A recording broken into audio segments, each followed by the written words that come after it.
Chhaava film के last में जिस तरह छत्रपति संभाजी महाराज को 40 दिन की दर्दनाक यातना देकर औरंगजेब ने 11 मार्च 1689 को फाल्गुन अमावस्या के दिन छत्रपति संभाजी महाराज की क्रूरता से हत्या कर दी, लेकिन उसके बाद उनकी पत्नी यीशुबाई और बाकी बचे उन मराठों का क्या हुआ, जानते हैं उसके आगे की सच्ची कहानी को। उतना युद्ध होने के बाद भी नीच औरंगजेब रुका नहीं। उसके आदेश पर मुगल सरदार जुल्फिकार खान ने गढ़ किले पर आक्रमण करके संभाजी महाराज की पत्नी रानी येसुबाई और उनके पुत्र शाहू महाराज को कैद कर लिया। लेकिन इस हमले से संभाजी महाराज के छोटे भाई राजा राम महाराज बच निकले। छत्रपति संभाजी महाराज की मृत्यु से पूरे मराठा साम्राज्य पर अंधकार छा गया था। अब सबको प्रश्न पड़ने लगा, एक तरफ औरंगजेब की 9 लाख की विशाल सेना तो दूसरी तरफ यह दक्कन के मराठे जिनकी सिर्फ 20,000 की सेना कैसे टिक पाएगी, कौन बचाएगा मराठा साम्राज्य। ऐसे मुश्किल हालात में मराठा साम्राज्य की कमान संभाल रहे थे 19 साल के छत्रपति राजा राम महाराज, जो कि संभाजी महाराज के छोटे भाई थे। तभी एंट्री हुई 2 वीर मराठों की, जिनका नाम था संताजी घोरपड़े और घनाजी जाधव, जो छत्रपति शिवाजी महाराज के हिंदवी स्वराज की प्रेरणा लेकर राजा राम महाराज की ढाल बनके खड़े हुए। पर औरंगजेब कहाँ रुकने वाला था वह सोचने लगा। काबुल कांधल से लेकर बांग्लादेश तक और उत्तर से लेकर मध्य भारत तक सब कुछ तो मैं जीत चुका हूँ। अगर दक्कन से इन मराठों का सफाया कर दूंगा तो पूरे हिंदुस्तान का बादशाह बन जाऊंगा। इसलिए अगले ही दिन उसने जुल्फिकार खान, गाजी उद्दीन खान, शहाबुद्दीन खान जैसे एक से बढ़िया ताकतवर सरदारों को इकट्ठा करके और अपना लाखों का लश्कर लेकर वह निकल पड़ा मराठों का नामो निशान मिटाने। पर छत्रपति संभाजी महाराज की चिता की जलती हुई आग की लपटें हर मराठा के शरीर पर लग चुकी थी। अब हर मराठा हिंदवी स्वराज्य की चिंगारी को अपने अंदर तेजी से भड़का रहा था। मराठे कब से बेचैन थे अपने राजा की मौत का बदला लेने के लिए। तभी मराठों के पास खबर आई कि औरंगजेब लाखों की सेना के साथ महाराष्ट्र के तुल्लापुर नाम की जगह पर अपना डेरा डाले बैठा हुआ है। दोस्तों, यह वही जगह थी जहां पर औरंगजेब ने छत्रपति संभाजी महाराज की क्रूरता से हत्या की थी।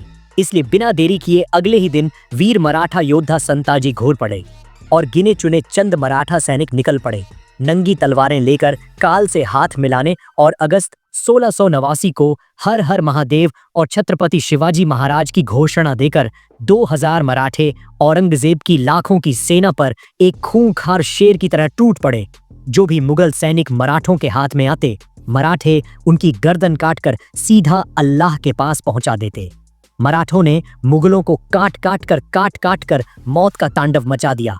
मराठों के यूं अचानक हमले से पूरी मुगल छावनी में भगदड़ मच गई। इसलिए मुगल जोर जोर से चिल्लाने लगे, हुजूर, मराठे आ गए। एक तरफ लाखों की मुगल सेना औरंगजेब की जान बचाने की कोशिश में लगी हुई थी, तो दूसरी तरफ मराठे मारने मरने के लिए तैयार थे। मराठों ने मुगल छावनी में घुसकर कुछ इस तरह के कत्लेआम मचाया कि औरंगजेब अपनी जान बचाकर दुम दबा के भाग गया। इस हमले में भले ही औरंगजेब की जान बच गई, पर पूरे मुगल साम्राज्य की नाक कट गई। मराठे यही नहीं रुके। अब मराठों ने मुगल छावनी के ऊपर के 2 सोने के कलश काटकर और इस अभियान को सफलतापूर्वक अंजाम देकर सिंघर किले को लौट गए। अगले दिन जब सुबह हुई तो औरंगजेब मुगलों की मौत का मंजर देखकर हैरान रह गया और कहने लगा, या अल्लाह, किस मिट्टी के बने हैं ये मराठे। यह न थकते हैं, न झुकते हैं, न पीछे हटते हैं। इन्हें मिटाते मिटाते कहीं हम न मिट जाएं। औरंगजेब इस दुख भरे हादसे से अभी बाहर ही नहीं आ पाया था कि तुरंत 2 दिन बाद मराठों का तूफान सीधा रायगढ़ किले पर जा धड़का। पर रायगढ़ किले को पहले से ही मुगल सरदार जुल्फिकार खान ने घेरा बनाया हुआ था। पर मुगलों का खून निकाले बिना मराठों को कहाँ चैन आता था। इसलिए संताजी घोरपड़े और छत्रपति शिवाजी महाराज के वीर बावलों ने मुगलों के इस घेरे को तोड़कर और जुल्फिकार खान की सेना को काटकर रायगढ़ किले पर भी कत्लेआम मचा दिया और मुगलों का बेशकीमती खजाना, घोड़े और 5 हाथी अपने साथ पकड़कर पन्हाला लेकर आए।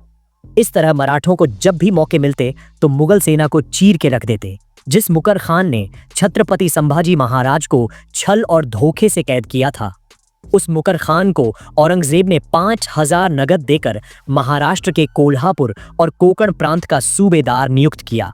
पर छत्रपति संभाजी महाराज के बदले की आग ने और संताजी धनाजी के तूफानी हमलों ने मराठों के अंदर भयंकर जोश भर दिया।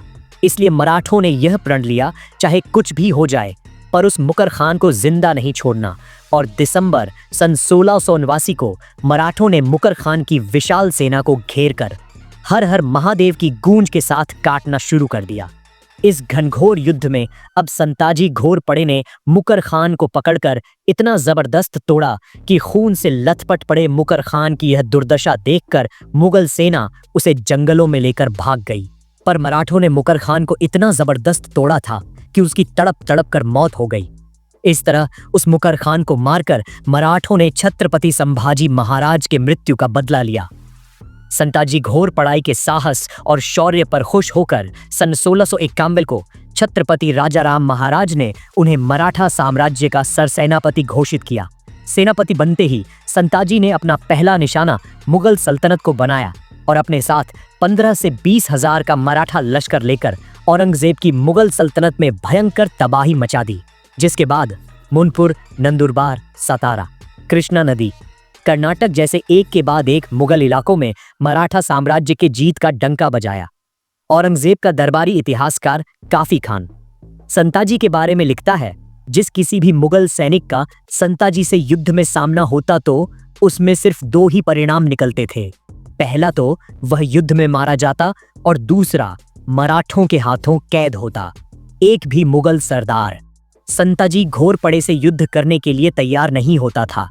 संताजी और घनाजी अपने युद्ध अभियान के दौरान जिस भी मुगल क्षेत्र में जाते वहां के शहरों के शहर तबाह कर देते। दोस्तों, काबुल, कंधार से लेकर दक्षिण भारत, पूरा हिंदुस्तान जिस औरंगजेब की हुकूमत से खौफ खाता था, वही औरंगजेब मराठों के डर से सह्याद्री के पर्वतों में इधर से उधर भागता था। इतने बड़े मुगल बादशाह की लगाम मराठों के हाथों में थी। लगातार 27 साल मराठों ने औरंगजेब को इतना घुमाया, इतना दौड़ाया कि उसका जीना मुश्किल हो गया। अंत में मराठों के हाथों हो रही लगातार मुगलों की पराजय के दुख में वह नीच औरंगजेब तड़प तड़प कर मर गया। मराठा ने उसे कभी दिल्ली वापस नहीं जाने दिया, बल्कि इसी महाराष्ट्र की मिट्टी में उसे दफन कर दिया और हिंदुस्तान जीतने का उसका सपना सपना ही रह गया। पढ़ लेना, कभी औरंगजेब का मृत्यु पत्र सिर्फ एक ही हिंदू राजा का नाम आएगा। छत्रपति शिवाजी महाराज का मराठा साम्राज्य इतने बड़े मुगल साम्राज्य का वजूद मिटाने वाले सरसेनापति संताजी घोरपड़े का आगे क्या हुआ जानते हैं अगली वीडियो में। इस वीडियो का टारगेट है 10,000 लाइक। उम्मीद है आप जरूर पूरा कर देंगे। फालतू वीडियो को तो सब्सक्राइब, शेयर सब कुछ मिलता है, लेकिन अपने वीरों के इतिहास को क्या मिलता है, देखते हैं इस मेहनत वाली वीडियो से। तब तक जय भवानी, हर हर महादेव।